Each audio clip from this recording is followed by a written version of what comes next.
Hey everyone, it's Smytepants Chess here once again, and we're in the CCC11 finals again between Stockfish and Leela Chess 0. And this opening actually kicks off with Stockfish as white, Leela is black, and they play d4, knight to f6, c4, knight to c6, knight to c3 and e5. Now this is the end of the book moves, and we're into the black knight's Tango.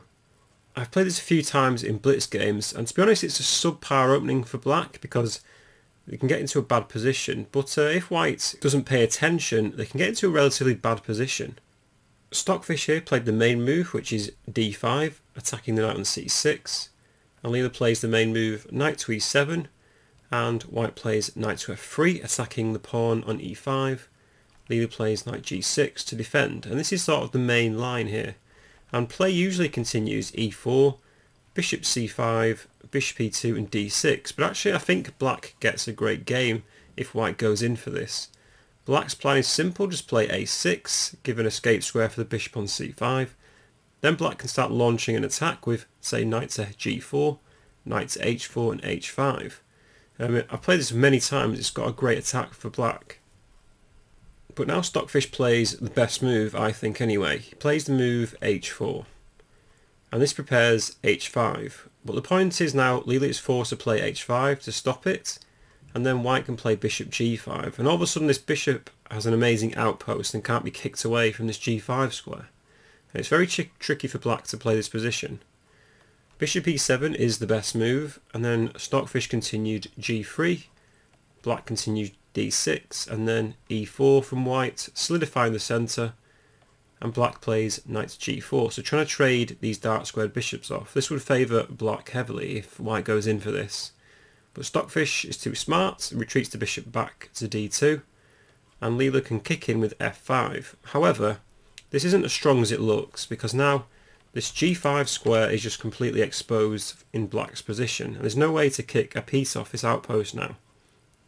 Play continued, e takes f5, bishop takes f5, Stockfish played bishop g2 and black castled. And now to be honest I think white is actually winning this game because he's got a much better position and stronger pawn structure. The knight on g6 is severely misplaced for black in this game now, and white just continues to make their pieces more dynamic with queen to e2. Queen to d7 is played, white just castles kingside, and black plays rook e8 to the centre. White follows suit after a6, just b3. And Leela plays bishop to d8, so opening ranks up for their rook on e8. But now we see the weakness of g5. Stockfish dives in with knight to g5, and there's no way to kick this knight away. Alternatively here black can play moves like c6, but then d takes c6, b takes c6, knight to e4, king h8 and just bishop g5, takes, and again white's got an amazing outpost if black goes in for this variation. After knight e7, rook d1 and queen c7. It looks relatively equal for both sides, but white definitely has a better game here. In the game then after knight g5, Leela actually took this off with the bishop takes. And now Stockfish actually takes with the h-pawn, h takes g5. Maybe bishop takes could have been better, but the point is after h takes now, white's preparing the move f3 to trap the knights on g4, because now these two squares are taken over by this g5 pawn. For instance, if b6 we just play f3 and black will lose a piece.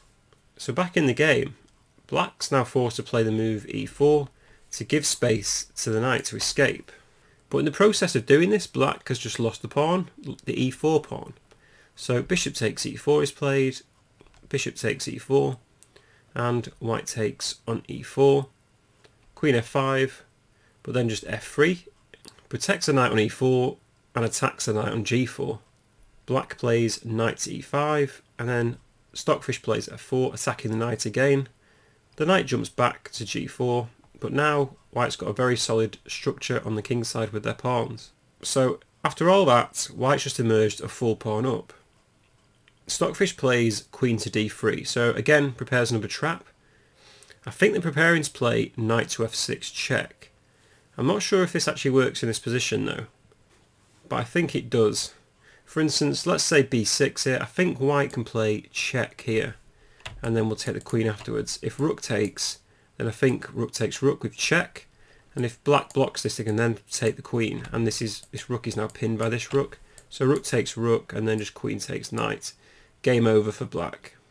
So for this reason, knight to e7 was played by Leela to protect the queen. Stockfish played rook to e2, and then knight to e5. So black's attacking again, attacks the queen. The point is the f-pawn is pinned, because then queen takes f1 can be played if the f-pawn takes it. So white goes queen c3, black goes queen g4, attacking the rook. Stockfish moves it backwards, and then knight to d7, knight to f2, attacks the queen. Leela moves the queen backwards, and queen f3. So Stockfish is just attacking relentlessly now. Attacks the pawn on h5. Queen f7 defends the pawn. And now it's a matter of taste for Stockfish. I was thinking bishop c3 looks really nice here. And if I continue playing, maybe b6, king g2, knight c5, b4, knight to a4, bishop a1 and knight to f5. These are the best moves recommended by my Stockfish engine. But white can continue with knight to e4, queen to g6, after rook e2, a5, takes, and rook fe1. I definitely think white has the better of it here. There's still a pawn up with a great middle game. But Stockfish preferably preferred knight to e4, which what they played in the game, knight to f5 from Leela, and queen d3 from Stockfish. So Stockfish is just basically maintaining control in the position. They don't need to rush things. And this is typical computer play. Leela played rook e7, preparing to double rooks, and Stockfish does the same. Both sides double. And Leela now does actually hit out with the move b5. Now this doesn't actually win a pawn, because if c takes b5, then black can play a takes b5. And if queen takes b5, black can play knight d4, with a fork against the queen and the rook. So after b5 instead, Stockfish played bishop to a5, attacking the pawn on c7. Black took on c4, white recaptured, and then played knight to f8 to defend the pawn on c7. So the bishop's done its job there, and Stockfish retreats it to c3. And Leela tries to go for safety with king h8. King h2 was played by Stockfish, so getting their own king into safety and reinforcing the g3 pawn. Knight g6 from Leela. Queen f3 attacking the pawn, and here actually black went in for h4. The point is, if g takes h4 here, black can play knight takes h4, and black gets a nice game after queen h5, king g8, bishop d2 to protect f4, and rook b8, and black's back in the game. So instead of taking, Stockfish played g4, hitting the knight, and the knight jumps in to g3. And again, Leela's got a little trick here up her sleeve, because if knight takes g3 here, h takes g3 with check, the queen can't take on g3 because then rook takes e2, so the king is forced to take. But then rook takes e2, rook takes e2, rook takes, queen takes, and black can finish with queen takes f4 check, king h3, and then just king to g8. And this is actually a dead equal game now. Even though white's a pawn up, they've got double g-pawns, and black can probably take this pawn at their leisure at some point. But Stockfish found the best move here, so knight takes g3 would be terrible for white. Instead, f5 was played, attacking the knight on g6, basically sacking the exchange. However, this isn't as important as it looks, because white is actually dominating so many squares here, and that's the more important thing. If knight to f8 here, then white can take on g3, because if h takes g3, king takes, black's plan doesn't work anymore if he takes all these rooks off, because there's no queen f4 check anymore. So after f5, black's pretty much forced to accept the exchange. Knight takes e2, rook takes e2. So now black's under a lot of pressure and has very limited space. I was thinking knight to f8, but I think white still dominates with king h3. And if rook b8 to try and get an open file, white can play g6. Even if knight takes g6 because the f-pawn is pinned, white can play knight to g5 attacking the queen. If the queen retreats, then there's moves like bishop takes g7 and the rook is pinned, so king takes g7, f6 with check, king h6, and white can play knight to e6, preparing moves g5 and queen h5. If king h7, then there's knight g5, king h6, knight to e6, king h7, f takes the rook, knight takes, and then just queen f6, preparing queen to g7, checkmate. If queen g6 to defend this, then white will just play knight to f8 with check, rook takes f8, and then rook takes e7, a winning game. And here, if queen g8 to protect, then there's knight g5 with check. After queen takes g5, there's rook takes e7 once again, king g8 and queen takes g5, game over. So that knight f8 move just illustrates how bad black's position is. In the game, Leela played the move a5, trying to give up another pawn. Stockfish just plays bishop to d4, ignores it. Leela continued with king to g8, and Stockfish solidifies the position with king h3. So Leela goes back and forth. Stockfish plays rook e1, and then there's a4, bishop c3 to reinforce the rook, and rook to f8 from Leela. And here now Stockfish is ready to strike. Like a viper, he plays f6, attacks the rook on e7, but actually more importantly prepares f takes g7. If black takes this pawn, then g takes f6, g takes f6. Rook e5 seems like the best move to block the bishop, but then just rook f1 protects the pawn on f6, prepares g5. If rook to e8, then bishop takes e5, rook takes e5 and queen to e3, threatening queen h6. If black plays a3, white will just reinforce everything, rook f3, queen g8, and then white can play f7. Now this variation is quite long because I was looking for the win for white. Stockfish actually gives this as like +7, but it's very hard to find the win for a human player. But play continued on, queen to f8, queen to d4, and then queen h6, queen f2, threatening f8 queen, so the knight blocks it, and now just g5.